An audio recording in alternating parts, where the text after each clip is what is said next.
your name? David Sprinkle. And where are you from, Dave? Originally Raytown, Lee Summit area. That's where you were born and raised? Yes. When did you... How old am I? Yeah, how old are you now? Born in 70, I'm a Leo. Where are we at currently? Beautiful town of McLeod, Kansas. And this... Nothing and to see here. Nothing to see here. You damn got a stoplight.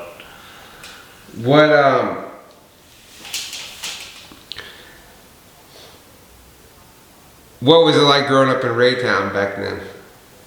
Back then it was pretty cool. Grandparents, Hatfield side, my mom's parents lived in Raytown, down off Little Blue and Nolan Road, which is basically miles up from the KCIR drag strip down there on Nolan. So grew up down there, listened to the track, you know, it echoed up through the valley. Had a Grandpa Hatfield was he was a heavy machinist operator. That's what he did for a living, but he was the type of guy that worked on everything from a weed whacker to a semi. And then I spent my whole life with my brother helping out Grandpa work on stuff, lawn mowers.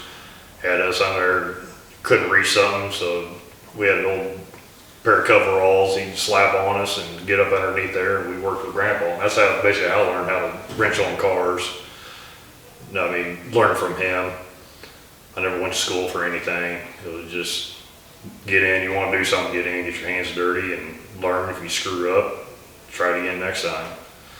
But that's how I grew up, working on cars, got interest in cars, that kind of stuff. And then, like I say, at the drag strip, you know, listening to that, you know, one of these days I'm gonna have a cool car and take it up and down the drag strip and cruise around.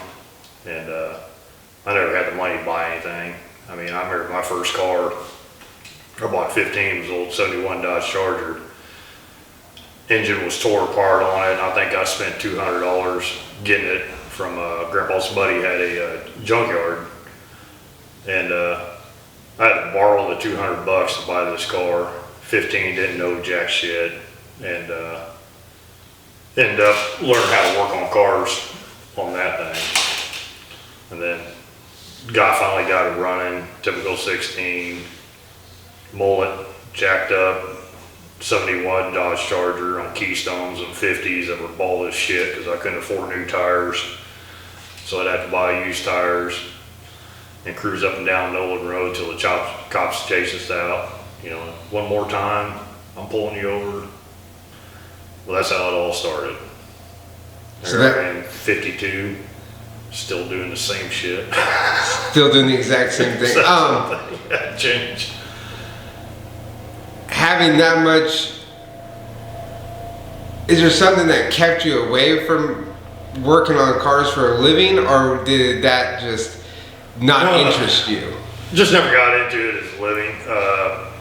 Started out, you know, in my career, I flipped hamburgers at a little mom and pop hamburger joint there in Raytown. Hell, I was 16. Hell, I was making $6.75 an hour, which shit, that dates you right there. Anything, you know, $6.75 an hour. That was big money back in the day. Did that for 3 years. Quit there. Went to work at a college here as a groundskeeper, laborer. Worked there for 3 or 4 years, and then I started doing remodeling, did siding and windows. Did that for 9 years. That got me in the carpenter trade, doing that. Drove a truck for 3 years. Got out of that and joined the union as a carpenter, and I've been doing that for 22, 23 years now. Then I've always hustled side jobs on the side. That's what paid for everything else. Day job paid for bills for the house, side job hustle, doing decks, remodeling, bathrooms, basements, learn how to do everything. And basically what my grandpa taught me, you know, is like, you know, any skill you learn is a skill that can make you money, can prolong you in life, help you out. And that's basically what I've always been. If I needed something, needed to work on a car, needed extra money, I'd hustle up a side job doing the carpentry stuff, which would pay for the hot rod stuff. What was the first, I guess, what would you consider the first hot rod? The first one as an adult that you really got and dove into? As an adult, like I said, the 71 Charger was the first one I actually got running, and like I say, it was a piece of crap, and I worked on it every freaking day. Because like I say, never had the money to do anything right. It was just barely enough to keep it going. You know, right. It was my daily driver. Back when I turned, I was in my mid-20s. I bought a 49 Pontiac from a guy up the street, pushed it down the street. It was all original 49 Pontiac. Got it running. And then I had a family member that was a painter, body guy. So I saved up a bunch of money. He took and painted it, painted flat black, had white scallops down the side, put baby moons on it. And I drove that car. That was my daily driver, original drivetrain, little flathead 6 in it. And I drove that car every day for 3 years. And then since bought another truck, I worked on that, and that's when I decided pulled it in the shop down there when I was in the car club, and I said, hey, I'm gonna chop this car. And that's when I first met you. You first started hanging out down the shop, and you're just like, you wanna help me chop a car? And you're like, I guess. You know, because I thought you knew more shit than you do. I didn't know jack shit. Do you remember the day we met? Yeah. I watched a couple of videos on the ham, and they had pictures of Brian Bass out of Texas chopping a fleet line. And I studied them pictures, I studied them, and I was like, shit, it can't be that damn hard. And that's what I said, you want to help me chop a car? And he's like, fuck it, we did it. We stripped that car down, chopped it. But that's what I'm saying is the day I met you was at a coffee shop. Yeah. And that day I met you and I met Eric, and you guys said, what are you about to do? And I said, I don't know. And he said, well, we're going to go chop the top on this Model A. And then we went and just cut the roof off of the car. And I told Eric this, I totally lied to you guys. I was like, I totally know how to do this. I'm fresh out of college. What do you mean? Of course I know how to do this. Shit. Well, it's fun. I mean, that's the thing about it. I mean, just, you don't know. You know, just like you sit around and wish and say, I can't have that because I don't know, I can't pay for somebody to do it. Or you say, fuck it, how hard could it be?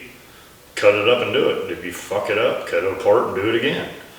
And that's just the mentality I've had through my entire life. And it's just like, if you want to have cool shit, I can't afford to buy cool shit, so I just make my own. And that's where just the attitude I have is the same thing, building houses, building something. If I don't know how to do it, I'll research it. I'll try to learn how to do it. Jump in, try it. If I fuck up the first time, the second time ought to be better.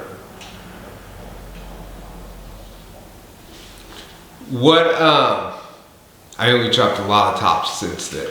Ton of them. I tried to count it out the other day. I was just thinking about all the cars I've chopped. And it seemed... Ben's car, the Model A, the Pontiac, that business coupe I had, that's still around town somewhere. Volkswagen I did. Kyle, you redid that. Kyle's shoebox. Econoline. The Econoline. Plymouth. The Plymouth. Now, your truck. The one you're sitting next to right now. Chopped this one. There's more. That other 47 Plymouth for Lyle. What was it, Lyle? Harold's buddy. Lloyd did his Plymouth, did a Volkswagen for the guy in Iowa. I'm sure there's more. Probably is. I mean, you've done a lot. I'm sure more. You've always been, I mean, people are always amazed that, like, you just built a barn by yourself. Dumbest thing I ever did. Don't ever try it. I mean, 4 months, but I feel like being younger, because I think I met you when I was 23, and I'll be 39 this year. but like, we never, I feel like you instilled like a sort of instilled a work ethic in me of like, you just do it, because I'm still doing the same thing. Like, you can either stand around and talk about it, and then the thing will sit there for 10 years, or you can just do it. Yeah. And that obviously came from your grandpa, I'm suspecting, is where you got it from. Yeah, just work. Now, was your granddad into customizing anything, or did he just have... No, he wasn't. Like I say, everything he had, like I say, Grandpa, like I say, he's the only one who worked. My grandmother didn't work. She was a stay-at-home. And then, so Grandpa, there was 8 kids. My mom was one of 8. And so Grandpa, like I say, there wasn't, a spare nickel to rub together. I mean, so everything he had, I mean, if he could keep everything going, he had to do it himself, because he didn't have the money to pay anybody to do it. So that's basically his ethic was, all right, well, the plumbing busted, I don't have the money to pay a plumber, so I'm gonna learn plumbing. And, weed whacker busted, I don't have the money to take it to a shop, so I'm fixing it. And it was just that thing, and the guy could work on freaking anything. And I was always amazed as a kid about that, because, you see some of these guys' dads, and then I send my truck to the mechanic, or I've got to pay somebody to put up a deck or something like that. I just never seen that growing up. It was just a problem, you fix it, and he got in there and did it. And I think that's what got me, like I say, I love to learn. I love to try new things. My job today, I learn stuff every day. And it's just that process of wanting to be better, learn stuff, learn something new. And that's kind of where I'm at. This is my second house I've built in a building. Cars, I've got ADD on cars. I'll work on this one. I've got that Plymouth back there that I've had bad enough to say that I've had that damn thing 12 years. Rotisserie the body and everything, just a little bit of firewall stuff to do. That car's been sitting for 12 years.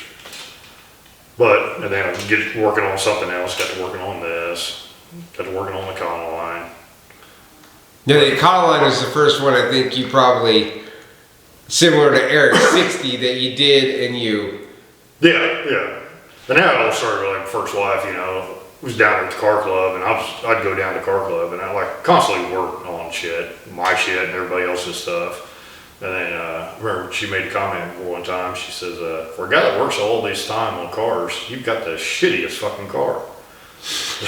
I'm just like, yeah, you're freaking right. You're right. It was like all this work I put in. And here I'm driving some, by that time, what was running was the Pontiac. Granted, it was chopped and all that, bare metal. I didn't have all the glass, didn't have side glass in it, and I couldn't take it out in the rain. Had WD-40 on it because flash rust. And I'm just like, freaking, you're right, So that's when I buckled down and got that Econoline done. And then that way I said, I've got something done 100%. Did that on Econoline at the same time I was building a bike.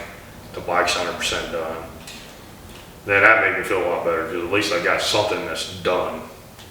Instead of, I've got 12 projects in various stages of incomplete.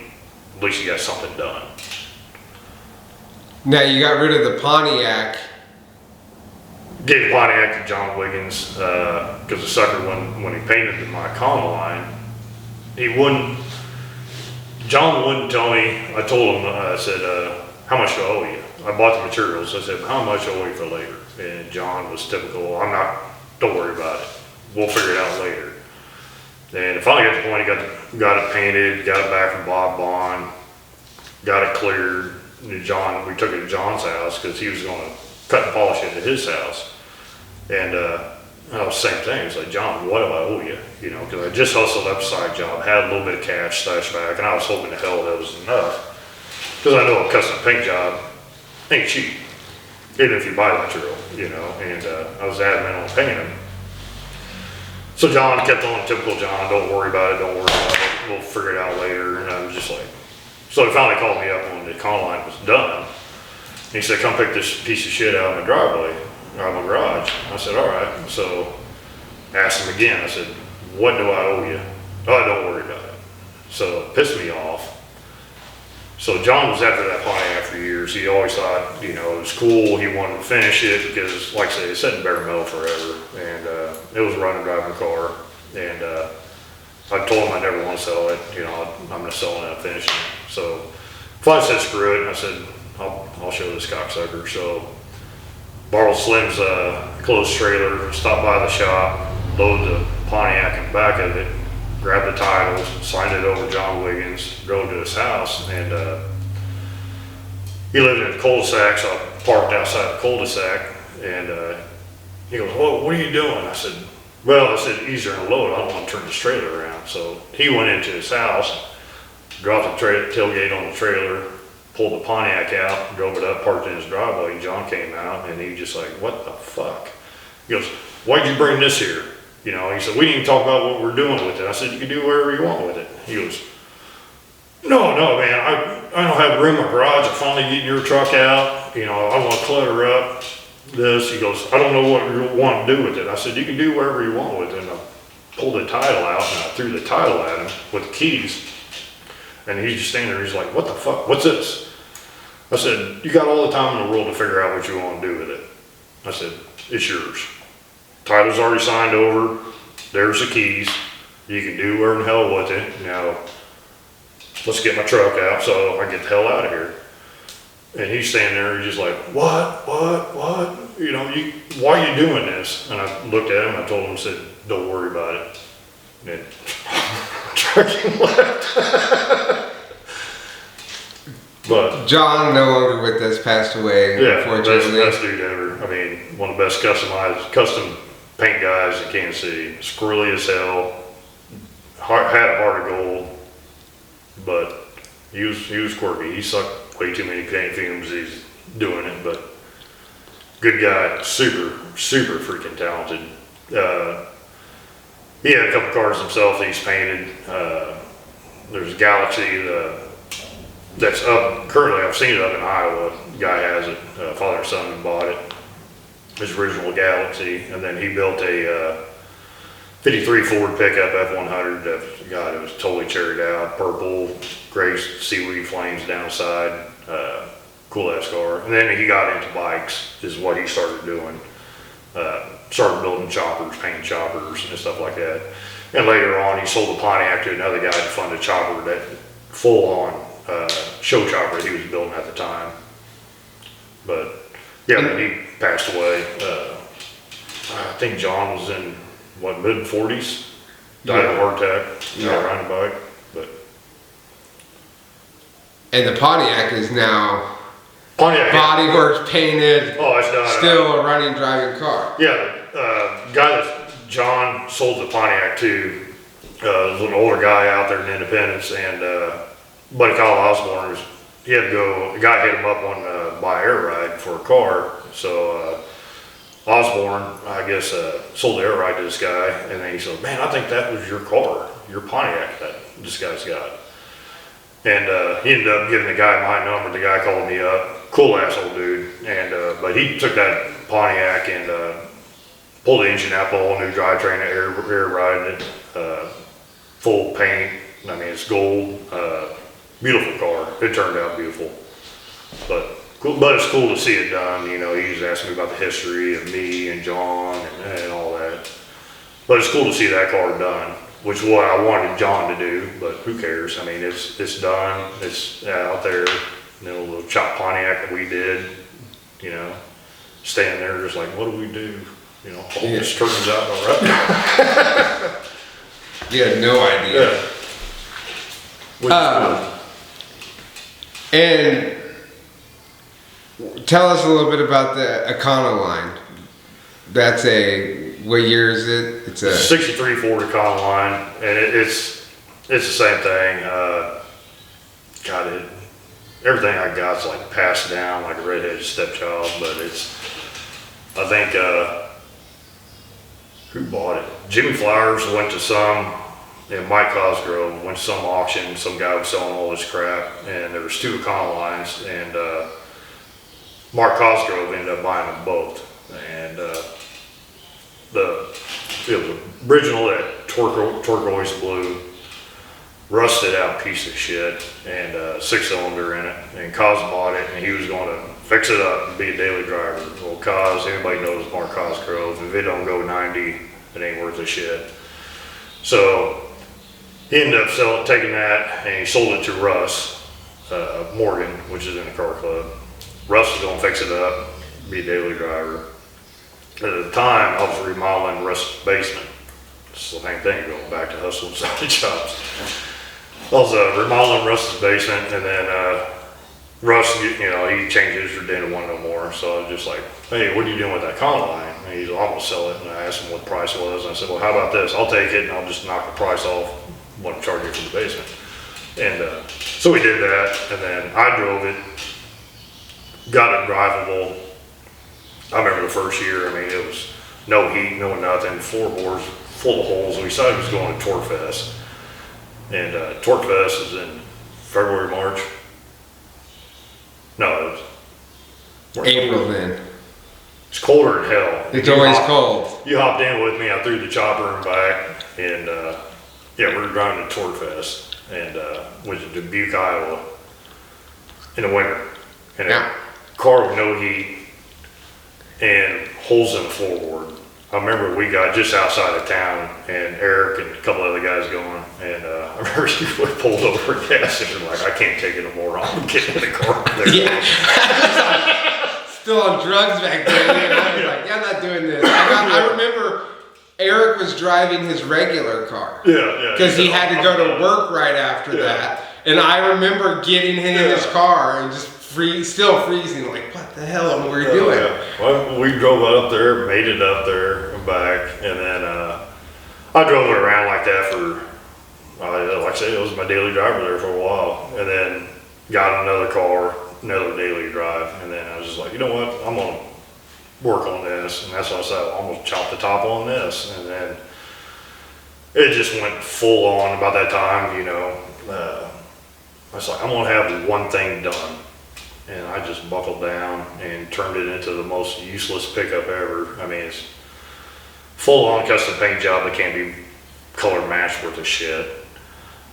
Interior, did full interior. Upholstered the bed, which made it even worthless because you can't put anything back in a fully upholstered bed pickup. But it's cool as shit. I mean, but that's it. But, there's not another one out there like it. It gets attention everywhere. It's been the cover of a magazine. For a guy that really don't know what the hell he's doing, the guy's dreaming about that shit. I've dreamed about this kid, look at these cool ass cars in this magazine. Some guy built that and owned it, it's just like, I can actually say I've done it, which is cool. I think it's cool. I remember you asked me to help you do the body work, and I think I helped you for about an hour and said, you can just borrow these blocks, dude, because you had welded up all those seams on the side of the car. And like I said, never did any kind of Bondo work in my life. And a buddy of ours works at a body shop supply store, old Tony Stugglitz. And I'd go down there every Friday and take, the extra money I had, and I buy a gallon of Bondo. And this went on, this went on for weeks, because I didn't know what I was doing. I'd put it on, and I seen the shit of it, and I seen it all off, and then I'd put more on, I seen it off, and then I'd run out of Bondo for the week. I had to wait till Friday to get paid. I could buy another gallon. And Tony finally one day about the third or fourth week, and Tony said something, he goes, you guys ought to be cranking out on these cars. I'm just like, what are you talking about? And he goes, well, what have you been working on? I said, I've been working on my Econoline. He said, what else? I said, no, that's it. He said, how thick are you putting that on, Dave? I said, it's not very that thick, I said, he goes, Dave, you bought 4 gallons. I said, yeah, but I think I'm sanding. And he asked me what kind of block. About that time, I tried to block the side of a car or sand it. And I had like a little, it was a little 1 foot block. And he goes, oh, no. He goes, you need one of these. It's got a big long block. And he goes, yeah, that's your problem. You're sanding it all off. You got to get a big block to get low. But yeah, then, like I said, I got to where I thought it was half-assed. And then hit up my buddy Kevin Long. He did body work before. I said, hey, you know, I need somebody who knows what they're doing to get it smooth, to get it right. So took it over there to Kevin Long, and God, he worked on it for off and on. Like I said, he's a family guy. He's got young kids. You know, I told him, let's, you know, do what you can. He did, you know, nights and weekends and stuff. Got it done. Finally got to John where we could paint it to paint. But it's a process. I mean, just like anything else. But it's like Wiggins said, he had the best quote ever. And he told me one time, he said, you know, it's the guys that don't have the money to build stuff. And he said, you got to be surrounded by the friends that know how to build stuff. And he said, it goes about, I help you, you help me, and we all have cool shit. And that's the way it worked. That's the way it worked for me, Eric, Kaz, everybody. We all worked on each other's cars, and you know, we've all got cool shit. And it's a cool thing to have, and it's good, real good mantra to live by. I mean, not only just cars, but anything, you know. Your house is fucked up, I know how to work on a house. You help me and I help you. You know the skill set that I don't know, or you need a skill set I need help with. I call that guy up and he'd be over here in a heartbeat helping me.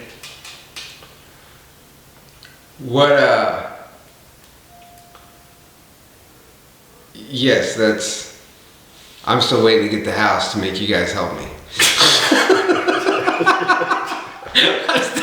We're still working on my cool shit. I'll be there, you know I'll be there. It's crazy, to think back about